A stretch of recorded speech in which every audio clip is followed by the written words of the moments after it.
Cáncer de próstata, basado en la lectura en CTO y en Harrison. Antes de ello, mencionar la hiperplasia benigna de próstata, la cual no es cáncer, sin embargo, manifiestan signos similares, un síndrome de síndrome prostático, que es perturbaciones urinarias y aumento del antígeno prostático. La hiperplasia es el incremento del volumen del tejido interno de la próstata, esta zona de plomo. Mientras que el carcinoma, el cáncer de próstata, se manifiesta el adenocarcinoma, aquí rosado, con rosado aquí en la zona externa. En esta zona están las glándulas productoras del líquido de la secreción prostática, la cual es detectada con el examen de antígeno prostático. Por lo tanto, cuando se hace una resección de una hiperplasia benigna, va a ser de esta zona, sin afectar la producción del antígeno prostático, ni tampoco las posibilidades de que se desarrolle un cáncer posteriormente. En la zona central se encuentran los ductos, aquí en celeste, pero mayormente el 95% de cáncer se encuentra en la zona periférica. Se llaman adenocarcinomas. Se clasifican histológicamente según Gleason, de una puntuación cada uno de los parámetros de 1 a 5, 1 a 5, 1 a 5, hasta completar una puntuación de 2 a 10. Dependiendo de ello, puede ser 6, 7, 8, que son grado histológico patológico, cuando son los números más altos. La clasificación TNM, simplificamos que el tumor puede ser no visible, es decir, en la ecografía no podemos verlo, ni tampoco palparlo. 2, es confinado, es decir, dentro de la próstata. 3, llega hasta fuera de la próstata. Y 4, a estructuras adyacentes. En el nódulos no se detecta. 0 no hay, o 1 sí hay nódulos, ganglios. Y la metástasis, M0 no hay metástasis, y M1 se divide en A, que es metástasis a ganglios, B a hueso, y C a otras estructuras. Es el adenocarcinoma, el mayor frecuente, el más peligroso. El 4% se presentan en los ductos, que pueden ser neoplasias escamosas. Escamosas significa epiteliales. O pueden ser transicionales, que son también llamadas células APUD, que son secretoras de hormonas. O pueden ser de tipo endometroide, similar a las neoplasias de endometrio. Se propuso alguna vez tratarlos con inhibidores de estrógeno, pero no se comprobó su utilidad en el tratamiento. Y el 1% pequeño son carcinosarcomas, que es una mezcla entre carcinoma y sarcoma. La clínica, mayormente, en primer lugar, decir que es más frecuente en personas de más de 60 años y raza morena. También importa la familiar. El síndrome prostático consiste entonces en molestias urinarias, impotencia, y son también comunes para la hiperplasia o como para el cáncer. La hematuria, también sangre orinando. Metástasis va a dar dolor óseo, compresión medular, que va a obligar a hacer intervenciones quirúrgicas, mieloptisis y coagulopatías. Aquí las enfermedades benignas y malignas de la próstata. Entonces, mayormente con el envejecimiento, hiperplásicos 90% y cancerosas 70%. Es una sucesión de estados. la presentan 1 de cada 6 varones. Es la segunda causa de muerte por cáncer en varones. La epidemiología, agregación familiar, tienen más riesgo al doble los que tienen familiares con cáncer. También la raza negra y prostática intraepitelial neoplasias también de presentar ella. También el gen del receptor de andrógeno, presentar este gen de receptor de andrógeno, también el o sea, polimorfismos en los receptores de andrógeno. Entonces tenemos receptores de andrógeno de estructuras moleculares un poco distintas a los comunes y tienen un comportamiento impredecible. Por eso pueden actuar en mayor respuesta a los andrógenos.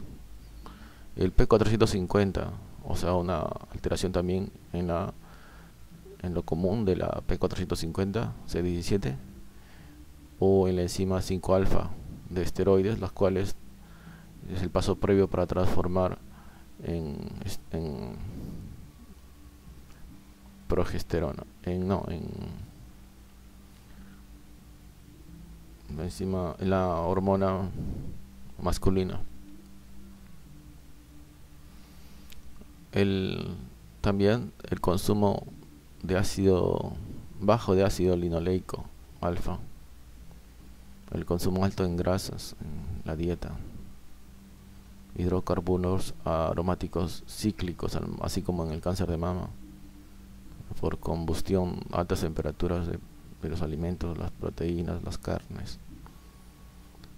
También baja ingesta en sustancias protectoras como la genisteína, que está en los vegetales como el brócoli, el nabo, que contiene sulforafano de isotiocianato, que contiene azufre, que le dan el sabor amargo a esas verduras. Licopeno, o controladores de la lipigénesis, los estatínicos. Van a haber fases que son la pérdida de la función del gen GSTP1, el cual está relacionado con la alteración de la apoptosis, lo cual va a dar una atrofia inflamatoria. Esta atrofia va a ser una inflamación en la zona donde hay cáncer. Mayormente se ha encontrado que también hay inflamación alrededor. Entonces dan inflamación del epitelio prostático. El diagnóstico del tratamiento según el estadio clínico.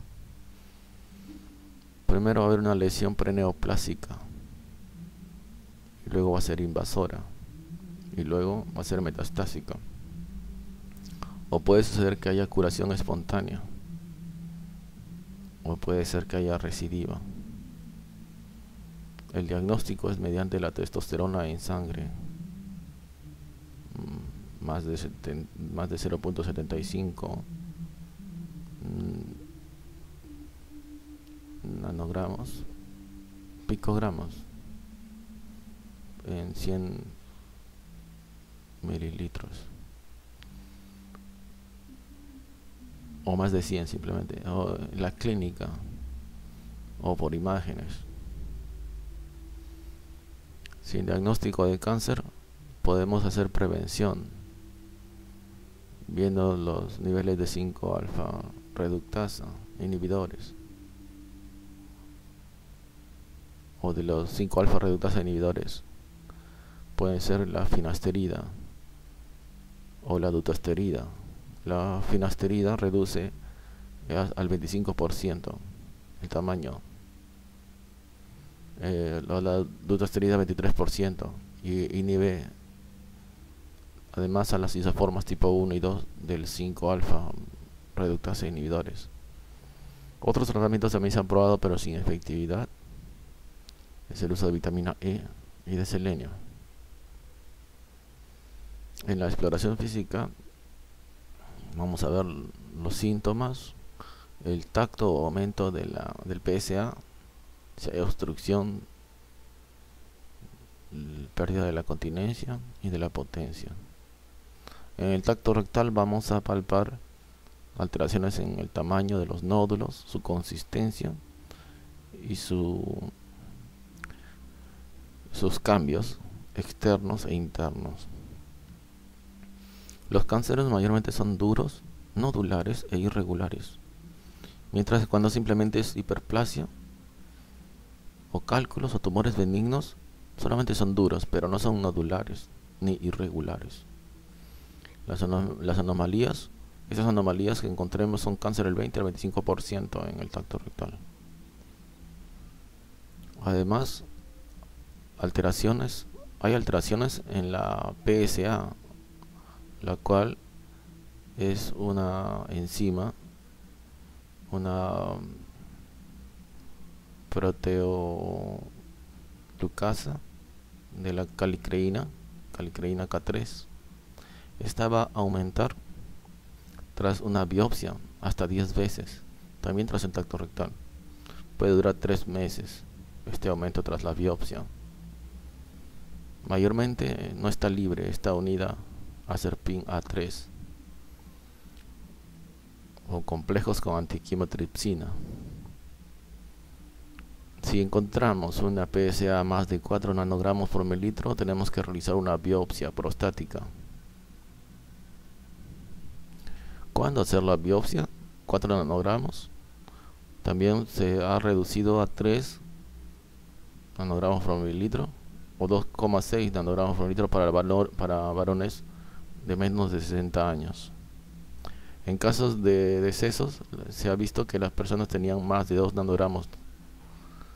La densidad, como esta prueba no es suficiente o no es determinante, también se han buscado otras maneras, como la densidad del PSA density, que es dividir los tamaños de la ecografía sobre la medida del PSA. Y bueno, también he mencionado el Digital Rectal Examination y la PSA. En la histopatología vamos a ver intraepitelial, neoplasia prostática. Vamos a calificar con el sistema de gradación del Gleason y vamos a ver la propagación. En el tratamiento, la enfermedad puede estar clínicamente localizada. En ese caso podemos hacer prostatectomía radical, radioterapia o vigilancia activa. Para ello tenemos que considerar los síntomas. Se utiliza la supervivencia, tomando en cuenta la supervivencia a los 10 años. Si hay recidiva o no, vigilando la PSA. Normalmente la PSA tras la cirugía desaparece. Tras el tratamiento solamente de radioterapia, bueno, aún sigue presente. Entonces, luego de la quirúrgica, tiene que haberse desaparecido la PSA después de 4 meses o más. Y vamos a ver los diferentes tipos de supervivencia, dependiendo si es T1, T2 o T3. El tratamiento sistémico, vamos a hacerlo valorando los nomogramas. PSA menos de 10 o más de 10 nanogramos por mililitro para la prostatectomía radical. La calificación de Gleason tiene que ser 6, 7, 8. Entonces, para la prostatectomía radical vamos a buscar nuestros objetivos: disminuir las complicaciones. La incontinencia debe disminuir de 2 a 47%. No, hay complicaciones más bien en la prostatectomía radical que son incontinencia, impotencia. Por lo tanto, depende del cirujano, tiene que ser muy diestro para obtener un margen limpio y así lograr que no se pierda la continencia ni la potencia. Aunque la potencia muchas veces se recupera con sildenafil o inyecciones. Bueno, en 10 años también debe buscarse la supervivencia, evaluarse la supervivencia, y para ello se hace las operaciones que son suprapúbica o transrectal, y se pueden utilizar tecnologías como robótica. Entonces, valorar con un nomograma. Se considera que es una falla cuando el PSA es más de 0.2 a 0.4 nanogramos por mililitro. El tratamiento hormonal neoadyuvante no se recomienda porque no mejora la supervivencia a 10 años. También hay tratamiento con radioterapia. Se utilizan 70, 80 GIC y se tiene que ser muy preciso para no hacer daño a los tejidos circundantes. Por eso se hace radioterapia con gas externo o braquiterapia y vigilancia activa.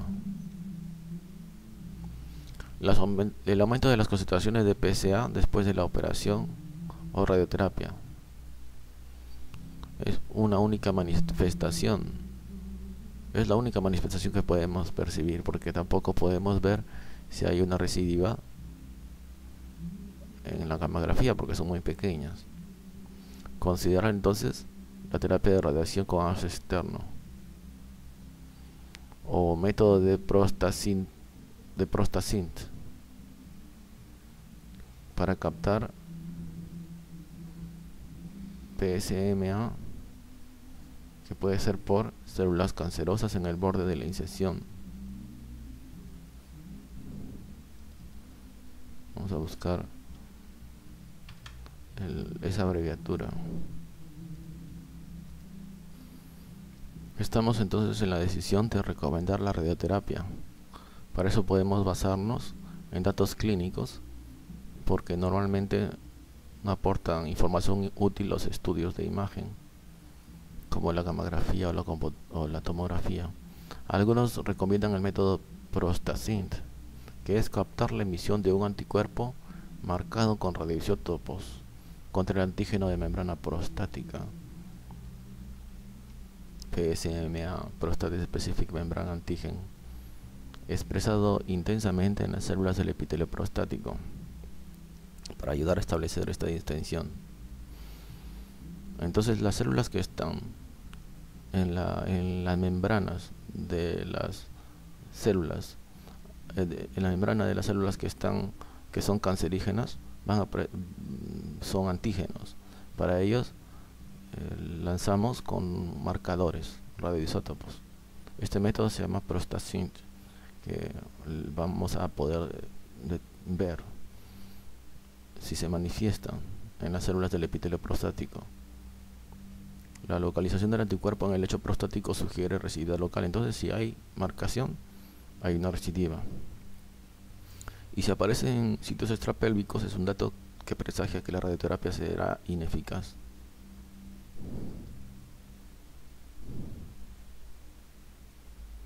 Vamos a seguir con los mapas.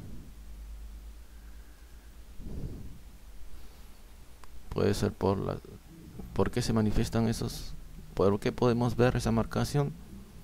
Porque hay células cancerosas en el borde de la incisión. También va a haber una Gleason baja. No se recomienda practicar la radioterapia si persiste el aumento de los niveles de PSA, porque no va a haber efectividad. Y también va a haber un aumento porque hay enfermedad metastásica subclínica. Es decir, va a haber marcación de antígenos y sin síntomas.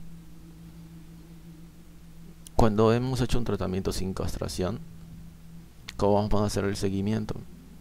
Por medio de niveles altos de testosterona tras la castración. Si es más de 150 nanogramos por 100 mililitros, como había dicho antes, normal debe ser 43, 70.5. Por eso se dice que está incrementada cuando es más de 100 nanogramos, Si hay más de 150 significa que hay recidiva o metástasis. Pues puede ser una metástasis en huesos, lo cual nos va a dar síntomas de dolor de huesos. El tratamiento puede ser reducir la concentración de andrógenos. ¿Cómo logramos ello? Por fármacos, inhibidores de la gonadotropin releasing hormone. O sea, inhibidores de la hormona hipotalámica. Agonistas, antagonistas. Pueden ser análogos al comienzo, acetatos de leuprolida y goserelida, para hacer la castración química. Es menos tóxica que dietilvestrol. O antagonistas como degarelix, que produce castración en 48 horas. Vamos a hacer la lectura vamos a ver la fuente de esta. Son los fármacos que reducen las concentraciones de testosterona. Los tratamientos médicos que disminuyen las concentraciones de testosterona incluyen los agonistas antagonistas de la hormona liberadora de gonadotropina, gonadotropin releasing hormone, los inhibidores de la 17-20 liasa, los inhibidores de la CYP17, los estrógenos y los progestágenos. Ya no se utilizan los estrógenos como el etilvestrol ante el peligro de complicaciones vasculares como retención de líquidos, flebitis, émbolos y aplopejía.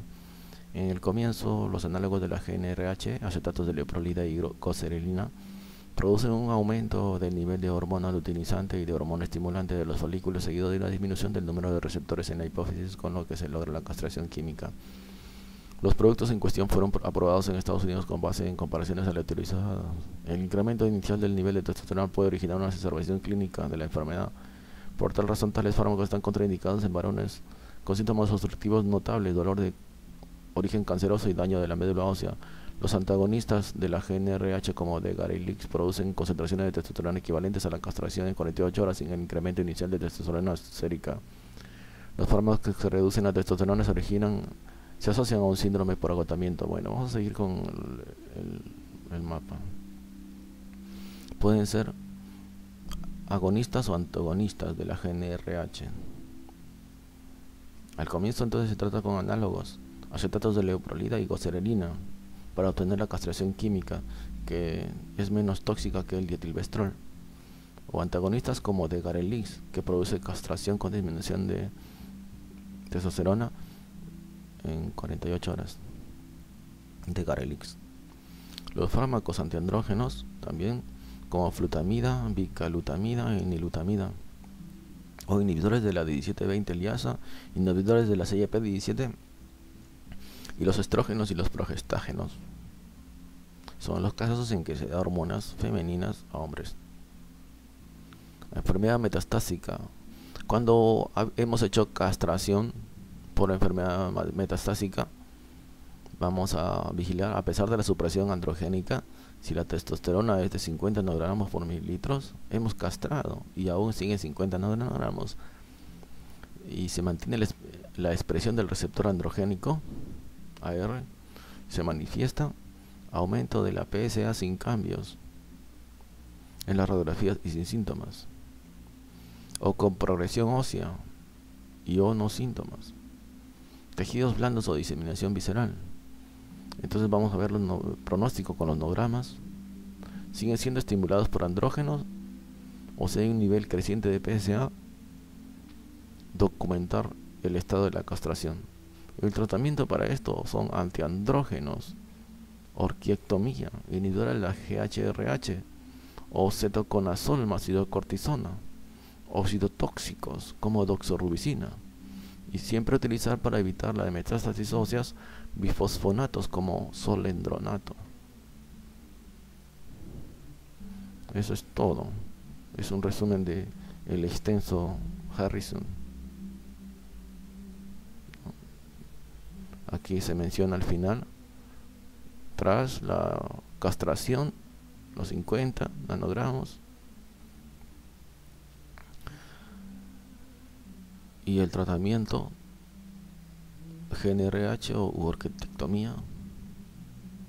Y acá se mencionan otros más antiandrógenos como cetoconazol más hidrocortisona, lo que hemos mencionado, y otros inhibidores, O también otra fármaco que no lo mencioné, el citotóxico, porque dice que se probó con mitoxantrona, pero luego se dijo que docetaxel es mejor. Y doxorubicina y los bifosfonatos que inhiben los osteoclastos y protegen al hueso, como solendronato. Eso es entonces el resumen del Harrison. De todas maneras tengo una lectura, pero es muy extensa, ¿no? He tenido que hacer este mapa. Hasta luego.